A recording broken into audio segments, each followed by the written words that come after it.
बिस्मिल्लाहिर्रहमानिर्रहीम। अस्सलाम वालेकुम दोस्तों, जब रिसालत माब सल्लल्लाहु अलैहि वसल्लम ने ये फरमाया कि आदम को परवरदिगार ने अपने हाथों से बनाया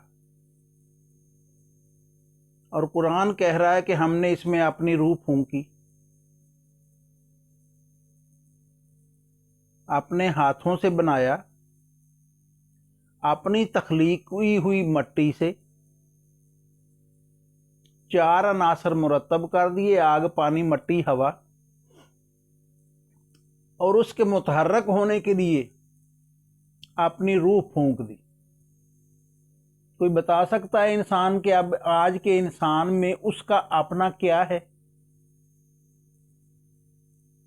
क्योंकि परवरदिगार क़यामत वाले दिन एक शख्स से कहेगा कि मैं बीमार हुआ था तो तूने मेरी बीमार पुरसी नहीं की, मेरी तीमारदारी नहीं की।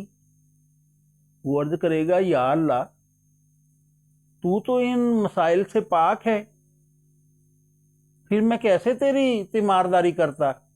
तो परवरदिगार फरमाएगा कि मेरा फलां बंदा बीमार हुआ था तो तूने उसकी तीमारदारी नहीं की।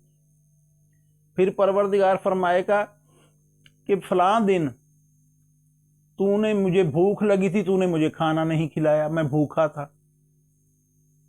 पर बंदा फिर अर्ज करेगा, है परवरदिगार, तू इस मामले से भी पाक है, तेरी ज़ात आला वरफा है। परवरदिगार फरमाएगा कि मेरा फलां बंदा भूखा था, तूने उसे खाना नहीं खिलाया। फिर परवरदिगार फरमाएगा कि मैं एक दिन प्यासा था, तूने मुझे पानी नहीं पिलाया।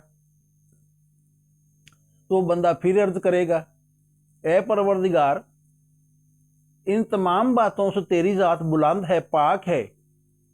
तो परवरदिगार फरमाएगा कि मेरा फलां बंदा प्यासा था, तूने उसे पानी नहीं पिलाया।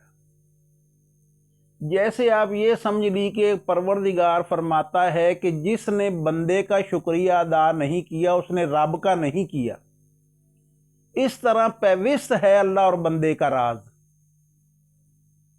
कि बीमार अगर बंदा हुआ तो तीमारदारी ना करने का गिला परवरदिगार कर रहा है। प्यासा बंदा था तो ना पानी पिलाने का गिला परवरदिगार कर रहा है। बंदा भूखा था तो परवरदिगार गिला कर रहा है कि मुझे खाना नहीं खिलाया।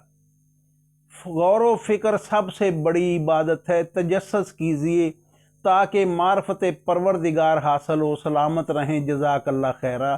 चैनल को लाइक कर दीजिए, सब्सक्राइब कर दीजिए।